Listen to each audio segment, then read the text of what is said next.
The monuments of Paris, the Eiffel Tower, the Palais de Chaillot, the Arc de Triomphe, and Notre-Dame all bring French history to life. So do the city's famous hotels, the Ritz, the Lutetia, the Meurice, and even the restaurant Maxime's. What secrets lie within their walls? This dazzling city was about to face the German invasion of the Second World War.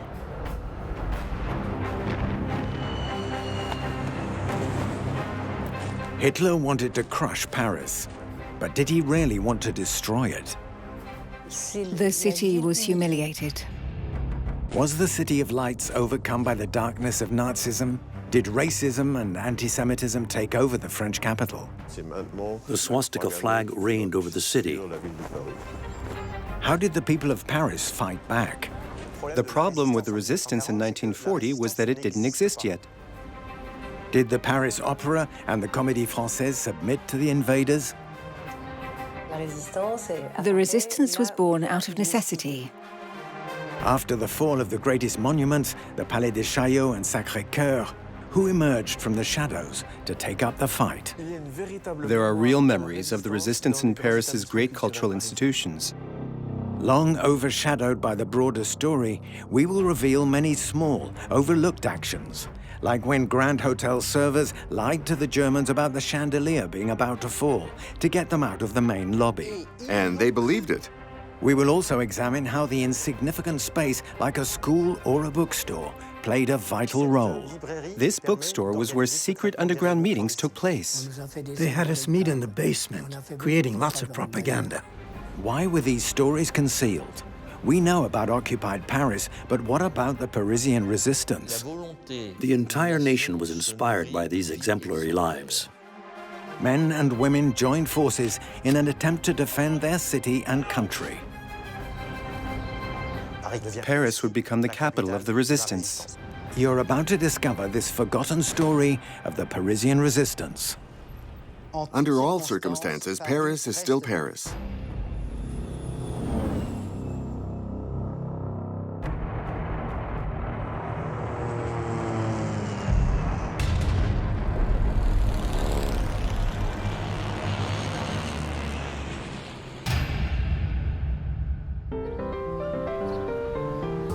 Paris was already fascinating in the interwar period. It was a glorious city where the victory of World War I was celebrated in 1918. The Popular Front had given communists a place in cultural life, and in 1937, the Exposition Internationale saw the construction of the Palais de Chaillot. It's important to put all of this in context. In the interwar period, Paris was really the city of lights. People from all over the world came here to have a good time. The Paris Opera was as prestigious as it had been in the 19th century. France's artistic identity was heavily intertwined with the Palais Garnier. The Comédie Française was enjoying a brilliant phase. Large attendances meant that it was very successful financially, as revenues were on the rise. Les Invalides in 1939 was the military museum and the location of Napoleon's tomb. It was symbolic of the spirit of defense. At the dawn of the Second World War, Maxime's was probably Paris's most famous restaurant, which consequently made it the most famous restaurant in the world. Just before the Second World War, the Palais de Chaillot was brand new. It would become a hotspot for Nazi entertainment. It was just the type of architecture the Führer liked. But everything would change a few months later with the start of the war in 1939. The Nazis had conquered much of Europe. Now they set their sights on France and plotted their invasion. The Germans advanced through France quickly. Paris needed to prepare for the worst.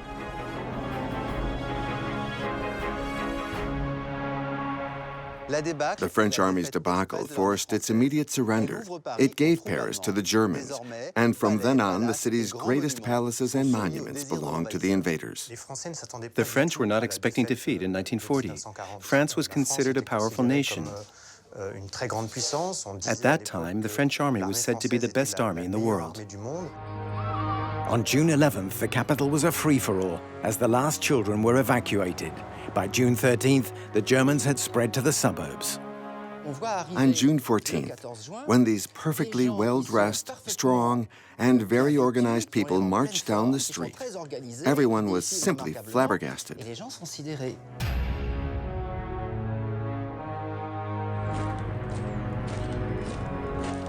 That day, the Nazis became the masters of Paris. Avenue Foch was named after one of the great victors of World War I, and yet that was where the German troops chose to enter Paris on June 14th, with a huge military parade just in front of the Arc de Triomphe. When the Germans took over Paris, the Parisians, along with the rest of the French population, were absolutely traumatized. The first signs of patriotism began to appear as soon as the Germans settled in.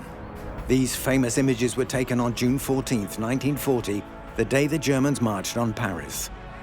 While many men weep, this elderly lady seems to yell, "Long live France, long live France." In the distance, others stand disapprovingly with their arms crossed. Unease was widespread. So were the first hints of the resistance, subtle gestures that would evolve into something greater. The first thing the Germans did when they got to Paris was to take over the Place de la Concorde. Next, they moved towards the Eiffel Tower. And yet, the soldiers at the Eiffel Tower couldn't use the elevators. Someone had intentionally blocked them. They would have to use the stairs for the duration of the war.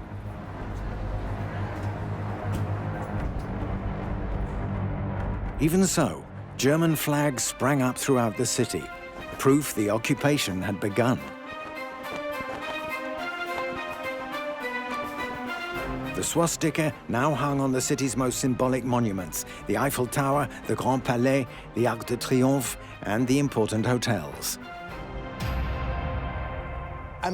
One morning they appeared, and then they were everywhere. The speed at which they took over proves that they were incredibly well prepared. In one day, they made themselves at home. And of course, everything was filmed for use in German propaganda to show the swastika flag flying over Paris. How would the occupying forces treat the capital they had conquered? As usual, the Germans took over the big hotels first, since they're designed to have ample reception space and have many rooms that can quickly be transformed into offices. But above all, the hotels had telephone switchboards. They took over Western Paris, where hotels were in larger numbers and wanted to enjoy Paris's luxuries. They set up their government's military headquarters at the Meurice, 228 Rue de Rivoli, in the heart of the capital. The palace was henceforth under their guard. The Abwehr, the counterintelligence agency, took the Lutetia. The German High Command took the Majestic on the Avenue Kléber, and the Ritz housed the aerial branch, the Luftwaffe, and became home base for any German dignitaries passing through Paris. An American client once asked the director of the Ritz, Elmiger, "How did you know the Germans were coming?" And he said, "They made a reservation." At midnight on June the 14th, the time changed to 1 a.m. Paris was now on German time, setting the clock to match Berlin. All seemed lost. Would France find a way to rise again? On June 17th, the new head of government, Marshal Pétain, asked the Germans for an armistice. It was signed on June 22nd near Compiègne. France was now officially divided into two, much to Hitler's delight, as he could count on France's collaboration in his quest to conquer Europe. There's one excruciatingly humiliating image, which hurts me every time I see it. It's that of Hitler on the Trocadero, looking at the Eiffel Tower and Paris. Hitler's visit to Paris felt like the proof of Germany's domination. Hitler came with a few other men, notably his architect Albert Speer, who spoke of this visit as if it were a race. Between 6 and 8 a.m., Paris was deserted. And what did Hitler do? He visited all the greatest monuments, the Trocadero, the Eiffel Tower, the Opera, the Louvre, the Cathedral of Notre-Dame. Hitler began his visit with the opera. He'd been waiting for this moment for years. Hitler walked into the Palais Garnier through the main doors and circled the hallways as if he was familiar with the building. It was paradoxical that he was the one who gave a guided tour to the opera staff. The Frenchmen accompanying Hitler were shocked at how much he knew about the monuments. He had always wanted to be an architect. Apparently, in the 1920s or 30s, there had been some modifications to the building, and that surprised him, since he had only ever seen the blueprints from the beginning of the century. He was always fascinated by buildings, which is why in Paris he paid such special attention to them. Long term, he wanted Berlin to surpass Paris in terms of impressive architecture. Beneath the dome of Les Invalides is Napoleon's crypt. Hitler went there both to salute the conqueror and to prove he was superior. The emperor's tomb was incredibly important and symbolic to Hitler. He put on a white raincoat and stood silently a moment, contemplating the crypt one last time, and then left. It was a short visit, but the photos of Hitler's trip were seen around the globe. This symbolic footage reinforced Hitler's image as a conqueror, having seized Paris. Hitler then flew back to Berlin. The city was humiliated, and right away, Parisians started reacting to that. While Hitler's trip marked the end of his initial conquest, it also indicated the start of an era of repression in France. Anti-Semitism became the norm. Not all Frenchmen accepted the humiliation of the occupation. Many did anything they could to make things difficult for the Germans. Small yet very real acts of defiance would become the resistance. Everything happened quickly. The people of Paris began to wonder if they really had to obey this foreign army simply because they held the keys to the city. The French state asked for good relations with the Germans. In such circumstances, was it even possible to resist? That famous handshake between Hitler and Pétain in Montoire gave the impression that France was collaborating with the Germans. The problem with the resistance in 1940 was that it didn't exist, at least not in an organized way. It had to be invented. Today we tend to think of resistance from a democratic point of view, in terms of freedom, or even from a patriotic point of view, being against the idea of foreign occupation. In daily life, the Germans and the French coexisted everywhere, in the streets, at the cafes, in the theater, or at the opera. Every Thursday, on the steps in front of the Palais Garnier, there was a concert of German military music for the soldiers and officers of the Wehrmacht, which contributed to the constant awareness of the occupying troops. This daily mixing of worlds became a problem for the French. The real big change was that mixed in with the usual Parisians was a sea of green-gray Wehrmacht uniforms, which eventually took over the auditorium of the Palais Garnier between 1940 and 1944. They were especially noticeable on the Champs-Élysées, on the café terraces. But you know, it was strange because the French just acted as if they weren't there. Albert Blazer, one of the greatest hotel managers at the time, was very strict about requiring anyone in uniform to be upstairs, meaning where no one could see them. He refused to have enemy uniforms seen in the ground floor lobby. And at the Grand Hotel, they were cleared out under the pretext that the immense chandelier was at risk of falling. Nazi propaganda services occasionally filmed in the streets of Paris. Yet some people would refuse to look at the camera. The majority of the population just tolerated the situation in silence and refusal. The tension was palpable, the ambience arctic. Even the Germans referred to Paris as the blind city.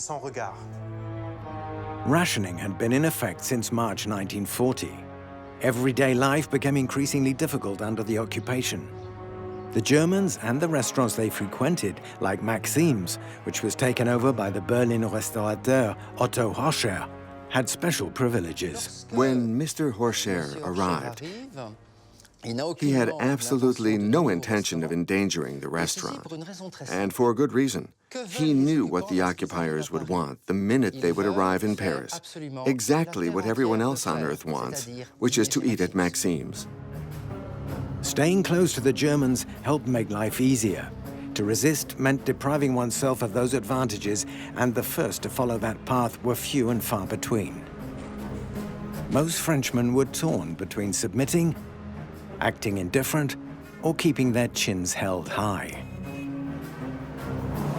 Soon, however, acts of resistance would multiply.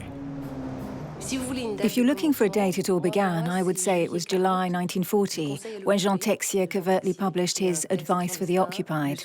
The subtitle is a dignity manual, and it's all about how to act around the occupiers. Advice for the Occupied looked like a simple typewritten piece of paper. Tongue-in-cheek, its author called for the French to maintain their distance. These are not tourists. You don't know their language, or maybe you forgot it. If one of them addresses you in German, act stupid and carry on without remorse. At its heart, Advice for the Occupied defined an independent course of action, a refusal to submit. We needed to show that Paris would carry on. Paris would continue to live and continue to have spirit in spite of the occupiers' presence. We never went to the theater more than we did during the war. There had never been so many French people in the music halls, movie theaters, at concerts, and the opera. The war produced more ethereal, poetic, and surrealistic theater pieces than ever before. For those who resisted, it was particularly important that the Comédie Française continued its activity, that it continued to show great works and preserve the French spirit in a France that was occupied by the Germans. In the fall of 1940, after coming to terms with the trauma of defeat, small gestures of disobedience began to multiply in Paris. It's hard to talk about the resistance as an organized act because it was often isolated gestures. It was things like people who refused to give up their seats on the metro to German officers, or who scrawled anti-German or anti-government messages on the walls. As soon as it was dark, we would write graffiti slogans at police stations or the town hall of the 16th arrondissement, like "Down with Germany" or "Long live de Gaulle." All of these small gestures showed that even though the Germans were the dominating power, they were not exactly welcome. But how would the first big acts of resistance come about? It really started with small, simple actions. People cut telephone lines installed by the Wehrmacht, which resulted in immediate and direct response. The first person apprehended was shot for cutting lines at a military facility. Electrical outages were unpredictable, and sometimes theater performances had to be shortened or even stopped completely. In the beginning, the Germans saw these as isolated incidents. The seeds of resistance had been sown, and they began to take root in certain Parisian monuments. In Paris, resistance networks began to form. They collaborated with other organizations who sprang into action around the country. The first French network to provide intelligence to the British Secret Service was based right by the Eiffel Tower. In the heart of the Palais de Chaillot, the Groupe du Musée de l'Homme was born. The word resist really came about with the Groupe du Musée de l'Homme in the Palais de Chaillot because the group's bulletin was named Resistance. In the days after France's defeat, in the summer and fall of 1940, this first core group of the resistance movement was made up of one woman, Yvonne Odon, a librarian, and two Russian researchers who had recently been naturalized, Anatole Lewitsky and Boris Vilde. They worked in utmost secrecy in collaboration with the director of the Musée de l'Homme, Rivet, who was a very well-known scholar at the time. It's important to distinguish between actions taken by the resistance and those of the networks. This network was primarily focused on helping the Allies. One could even say working for the Allies. They concentrated on providing intelligence, while other networks focused on sabotage. Vilde had already thought about building many small paramilitary groups in preparation for a future insurrection. These were truly shadow soldiers. While the networks were secretly organizing, discontent started reaching the younger generation. College and high school students alike were fed up with the German presence. On November 11, 1940, their dissatisfaction came to a head. The students and pupils here in Paris decided to organize a protest. Some of the young people and students just couldn't stand the presence of the Germans, and they would taunt them. Among them was Yvan Denis. He was only in middle school, but he hated the Germans. He encouraged his peers to revolt. In 1940, I was in the 9th grade. We were upset that protests on the French National Day were forbidden by the Germans, so we told a few people to march to the Place de l'Étoile. A procession of several thousand students formed in the streets, many dressed in blue, white, and red as a sign of their patriotism. We chanted and sang La Marseillaise, our national anthem. By the time we reached Place de l'Étoile, there were a lot of people, mostly young. We didn't have to wait long before we heard the sound of very loud motors, and we understood that the Germans were coming.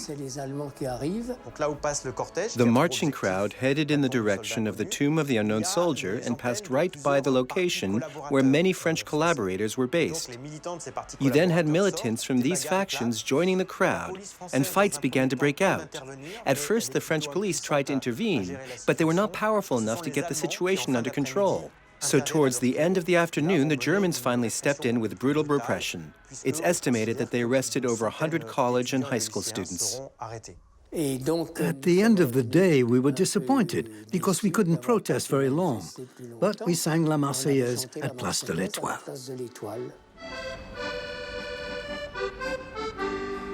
That was when the Germans started to forbid protesting on days that were historically significant in French history. In spite of it all, the flame of the unknown soldier was cared for and rekindled throughout the occupation. Hitler and Goebbels, the Reich Minister of Propaganda of Nazi Germany, wanted to create a new symbolic date, December 15th, 1940. They decided to repatriate the remains of Napoleon's son, nicknamed l'Aiglon, from Vienna to Paris. The idea was to transform the event into a commemoration of France and the Third Reich coming together.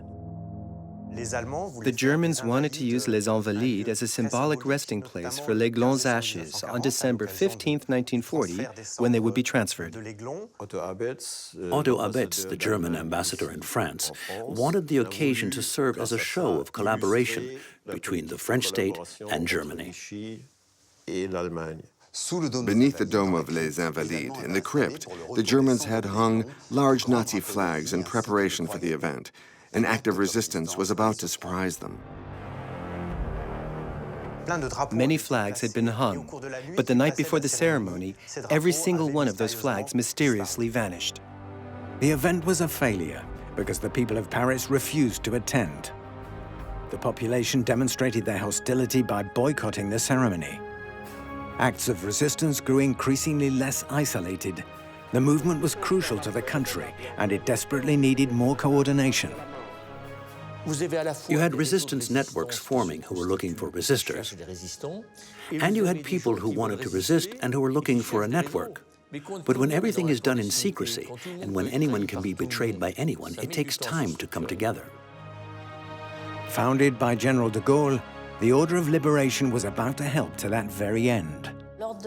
The Order of Liberation is a former order founded by General de Gaulle to reward the men, women, groups and cities that most resisted, particularly those who resisted quickly. The Order of Liberation was quickly created by General de Gaulle on November 16, 1940. Why did he create it? Well, he was one man with only 3,000 supporters. He realized he needed to reward those who had stood by his side since the beginning, while also attracting new volunteers to join their cause. And, above all, he needed a way to affirm his own sovereign powers.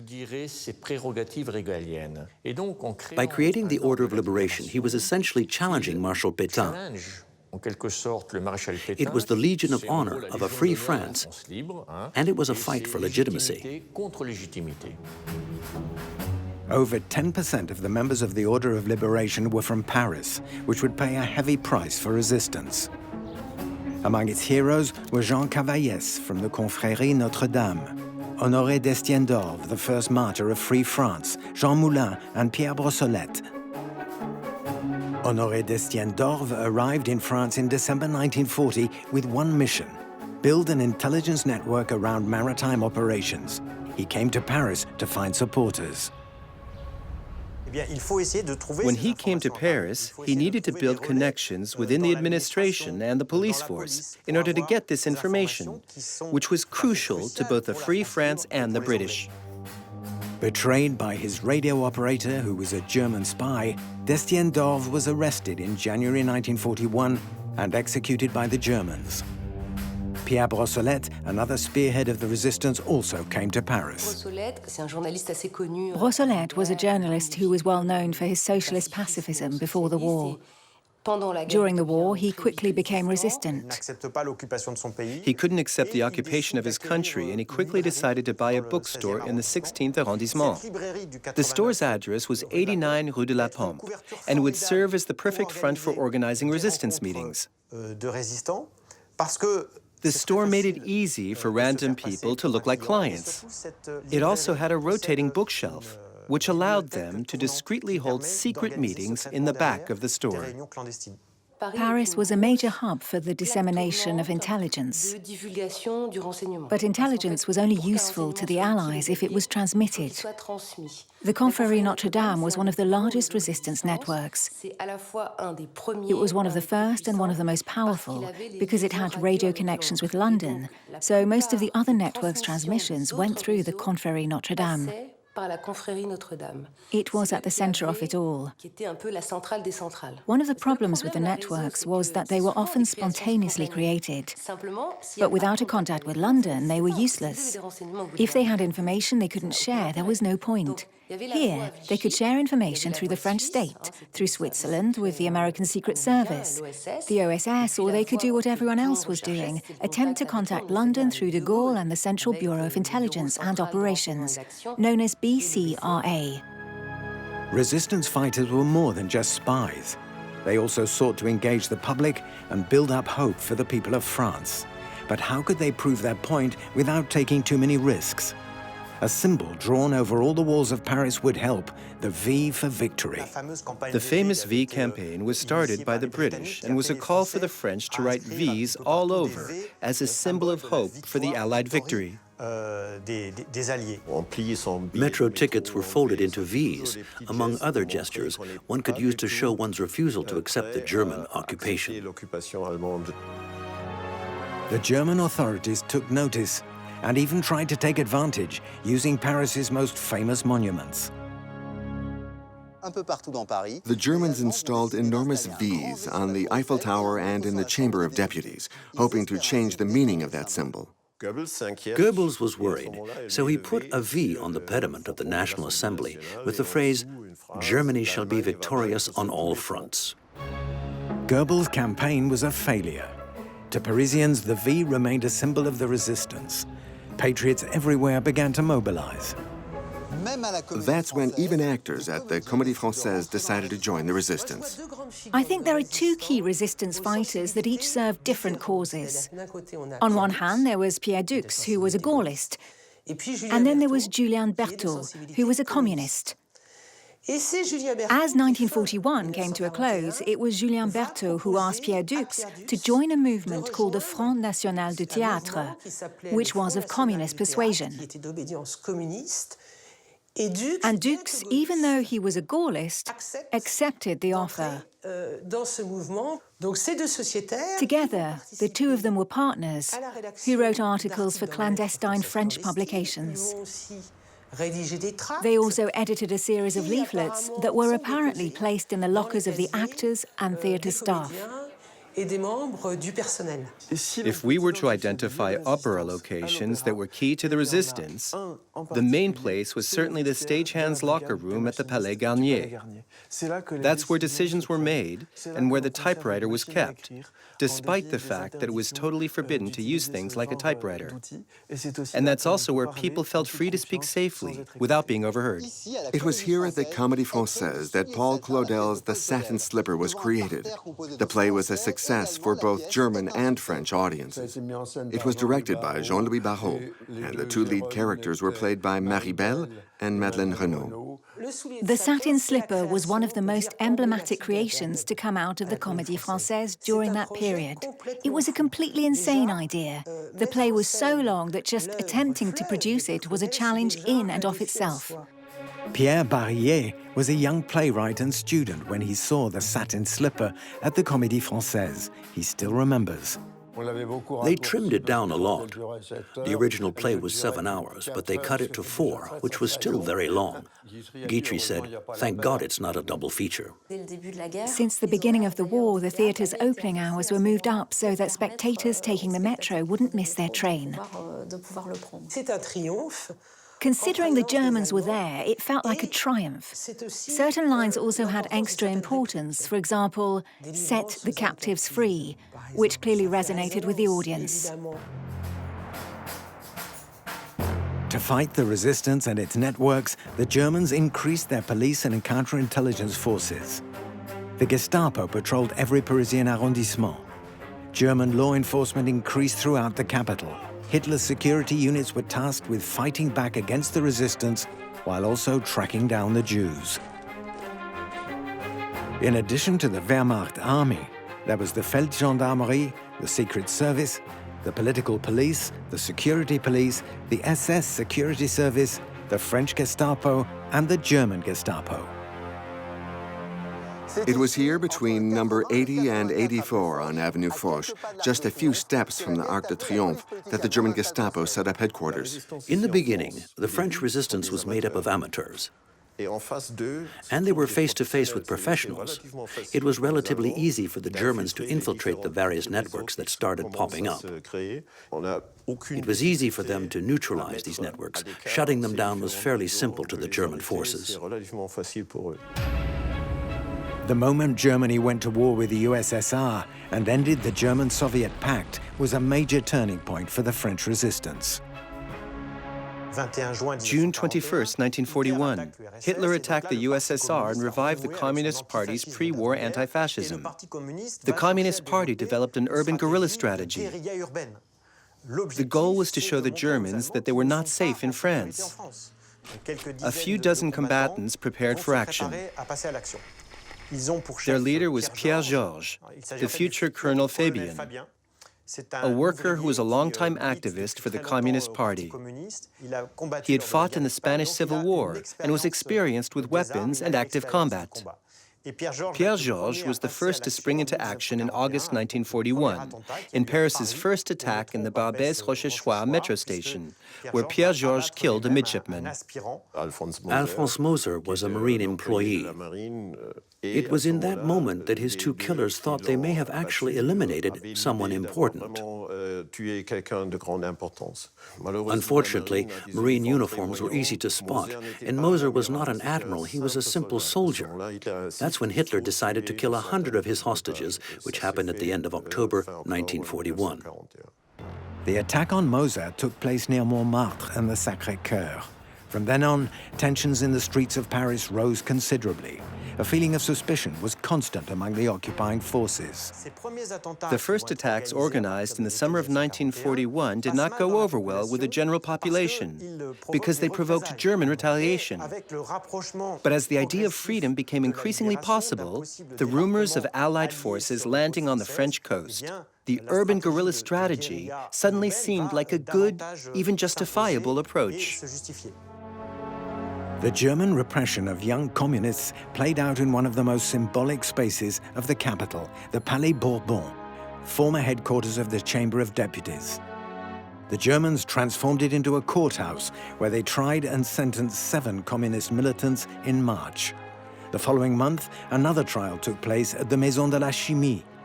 This time, 27 people were facing trial, some of them very young. André Kirchen was the youngest at just 15 years old, and he escaped the death penalty thanks to his age, but was sent to prison in Germany. 25 of his co-defendants never denied a thing and were sentenced to death.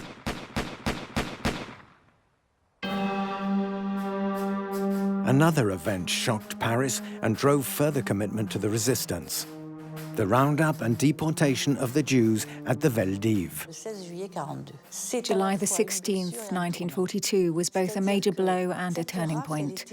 The roundup was horrible because these people were raided in the early morning and taken away in atrocious conditions. First, they were sent to the Velodrome d'Hiver, which was terrible enough.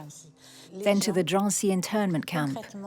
That's when people really understood that they were under the control of a regime that planned to exterminate the Jews. They realized what was really going on. The resistance urgently needed to come together. In 1942, General de Gaulle realized something was going on and that it was time to switch from the idea of a free France to a fighting France. That meant uniting both internal and external resistance forces. The essential task would be carried out by Jean Moulin, sent in from London by General de Gaulle. He was based in Lyon, but it was in Paris that he would rewrite history. The leaders of the networks and the resistance set up a meeting in Paris to coordinate their next steps. Paris became the capital of the resistance. On May 27, 1943, under the leadership of Jean Moulin, the first meeting of the National Council of the Resistance was held on Rue du Fort in Paris. None of the spy networks were invited to this meeting. Only resistance representatives from the entire political spectrum were present. Organizing a secret meeting for 16 of the strongest resistance fighters of the time, all of whom were actively being hunted by the Gestapo in the heart of the occupied zone, was extremely complicated. Jean Moulin found an apartment that had a mezzanine.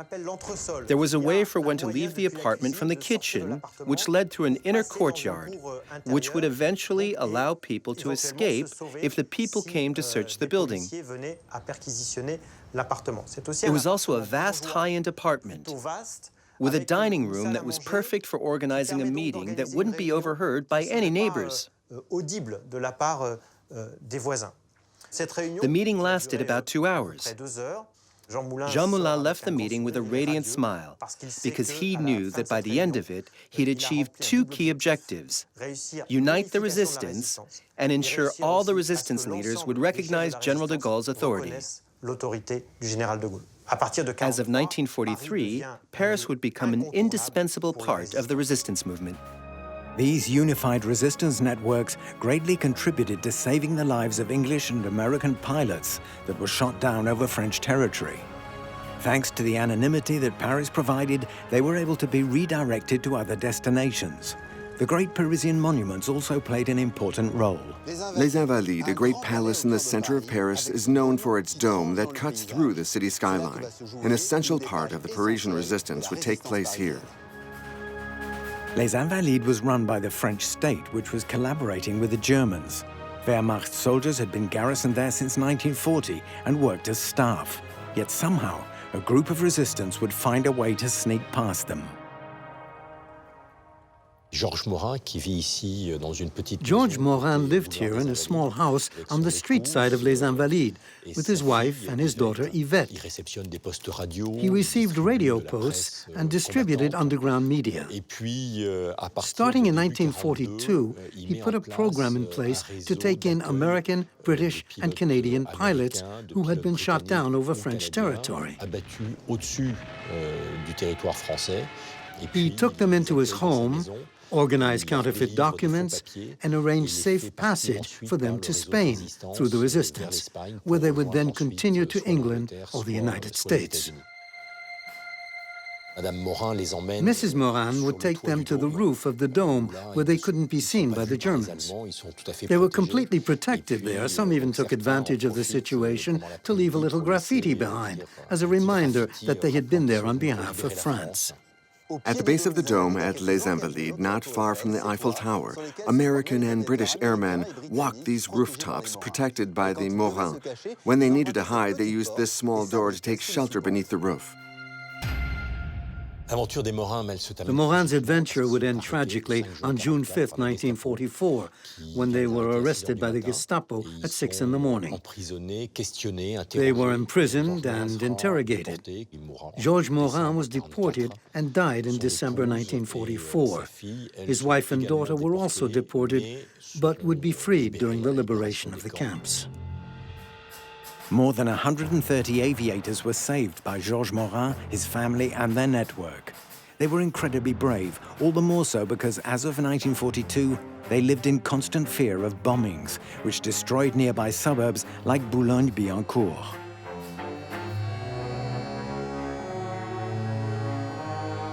High school students at Janson de Sailly learned to live with the same danger. Students were sent into the basements at Janson de Sailly High School during bombings. As classes got mixed, some took advantage of the situation to promote the resistance. We were sent into the basement, and so we used that time to spread the word. It was an opportunity to meet lots of other people that were not in your usual class or in your grade. There were philosophy students, math students, and juniors, while we were in the 9th grade. It gave us all a chance to talk. Janson de Sailly students were dramatically affected by rationing and by the presence of German troops, causing many to join the resistance. Faced with a growing resistance, the Germans doubled down on repression. The Gestapo and the police took down multiple networks and their leaders. The battle intensified. The second big attack was perhaps the most symbolic, because it was targeting a leading figure. It was August 1943, and the mark was Julius Ritter, Sauckel's representative in France. The Germans were incredibly unpopular due to the compulsory work service law. Sauckel was known as Hitler's slave driver. Julius Ritter was killed in a raid. It was now 1943, and the resistance was really evolving and becoming more and more of a threat. That is why the Germans invested heavily in any investigation that attempted to infiltrate the different resistance networks. There was a special unit that was tasked with setting up real fake resistance networks, meaning the Germans or people working for the Germans would assist the other networks, and that's how they infiltrated them. The purpose of this unit was not to take down the organizations right away, but to infiltrate them, to rise to the top, and to become familiar with their activities. They could then leak fake intel to the Allies. The efficiency of this approach cost Pierre Brossolette his life. On March 22, 1944, he was randomly stopped. Unfortunately, the Germans had his picture and recognized him. Between 80 and 84 on Avenue Foch, Pierre Brossolette was detained, tortured, and eventually killed. How would the landing on June 6, 1944 be a game changer? Parisian resistance fighters gained confidence. They targeted the voice of the French state, Philippe Henriot.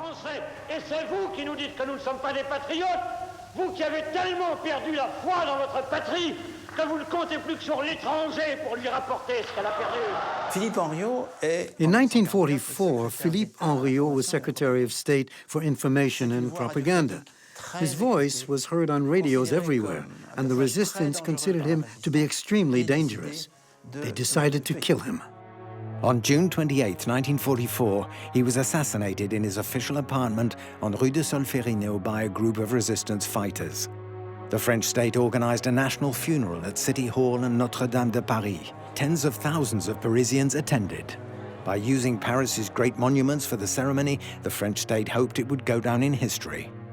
In Paris, Notre-Dame was seen as a symbol of collaboration under the occupation, notably because of Cardinal Suard. Cardinal Suard was anti-communist and anti-Gaullist, and he denounced all resistance activities as acts of terrorism. He was the one who called for a nationwide homage to honor Philippe Henriot following his assassination.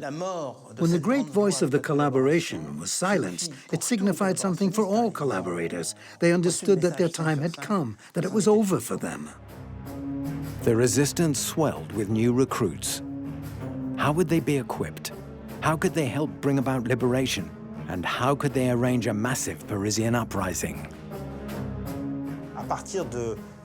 Starting in August 1944, with the liberation just around the corner, it became difficult to find enough arms for resistance fighters. Young resistance thought they had a reliable lead, found through two agents who actually worked for the Germans. They promised them guns. They set up a meeting on August 16, 1944. These young resistance fighters got in their trucks, only to realize they'd actually been set up by Gestapo agents. After being brutally tortured, the young fighters were brought here in the heart of the Bois de Boulogne, not far from this waterfall.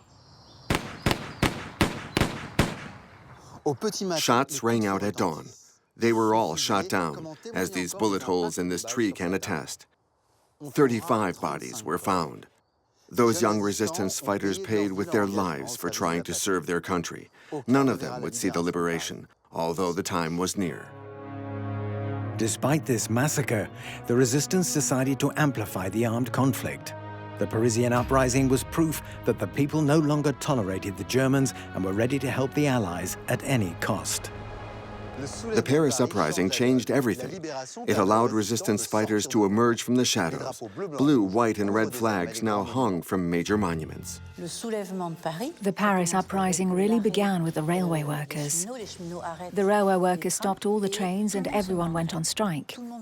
Everyone else came out of hiding and the resistance movement gained a lot of power and traction. It was precisely because the people rose up that the enemy retreated. This downtrodden country had successfully rebuilt its legend, that of a Paris that rose up, like in 1830, 1848, the 1871 Paris Commune, and so on. Paris was once again the capital of France and the city of light. During the occupation, police headquarters were a symbol of Nazi collaboration. But it also became a symbol of Paris's liberation, because on August 19, 1944, the police were the first to revolt. That uprising marked the beginning of the fight that would mobilize all of Paris to fight for freedom. Intelligence networks played a huge part in the liberation of Paris because telephones were still working. So they were able to relay a lot of information, particularly about troop movements.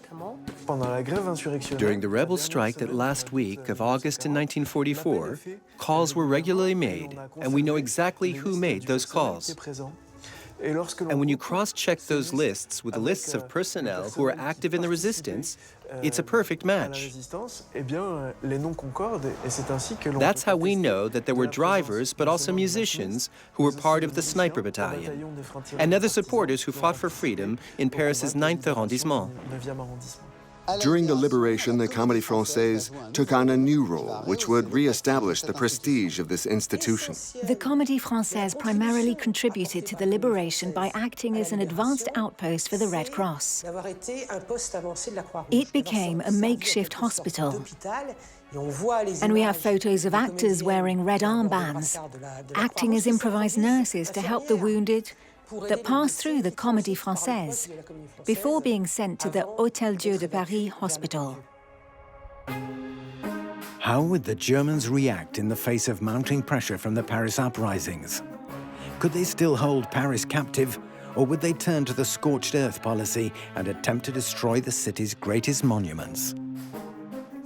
Paris was thought of as a fortress. The moment the Allied troops started to move in, they had to be stopped. Hitler certainly wanted to destroy the Eiffel Tower in 1944. It was the perfect symbol. Some bridges were also on the list, but their destruction would have been more strategic. Dietrich von Schultitz was in charge of the mission. He had only 20,000 troops on the ground. And of that 20,000, half were men in military administrative positions, not soldiers. His most important duty was to maintain their hold on strategic areas.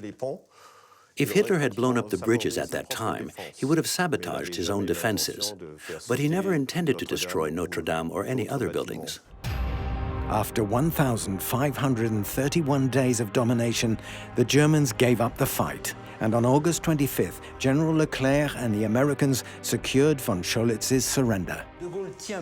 De Gaulle really wanted the French to liberate Paris by themselves and to have General Leclerc be the first to step foot in a free Paris. General de Gaulle's arrival in Paris was triumphant. On August the 26th, he went down the Champs-Élysées from the Arc de Triomphe. A jubilant crowd cheered him on. Smiling faces were a stark contrast to those of June 1940. There was an air of celebration, although the war continued.